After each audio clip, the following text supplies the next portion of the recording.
अस्सलामुअलैकुम दोस्तों, क्रिकेट की ताज़ा तरीन अपडेट हासिल करने के लिए मेरे चैनल को सब्सक्राइब कर लें। वो वक्त जब मोहम्मद रिजवान को थप्पड़ मारकर ग्राउंड से बाहर निकाल दिया गया था।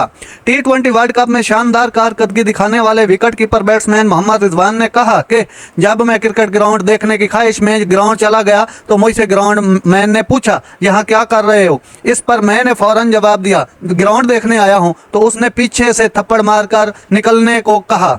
सोशल मीडिया पर वायरल एक क्लिप में रिजवान का कहना था कि ये बात सबको पता है कि उनका ताल्लुक किसी बड़े घराने से नहीं और ना ही वो किसी बहुत गरीब फैमिली से ताल्लुक रखते हैं। इसके बरक्स उनका ताल्लुक एक मुतवस्सत तबके से है। यही वजह थी कि उनके पास क्रिकेट खेलने के लिए सामान भी नहीं होता था।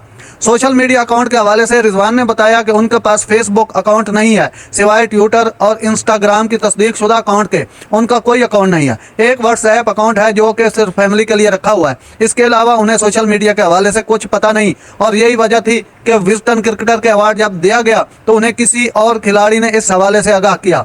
रिजवान ने मजीद बताया, क्रिकेट टीम के हवाले से कोई बात हो तो हमारे मीडिया मैनेजर इब्राहिम मुझ तक पहुंचाते हैं। नाज़रीन, ऐसी बार बार खबरें सुनने के लिए मेरे चैनल को सब्सक्राइब कर लें। अल्लाह हाफ़िज़।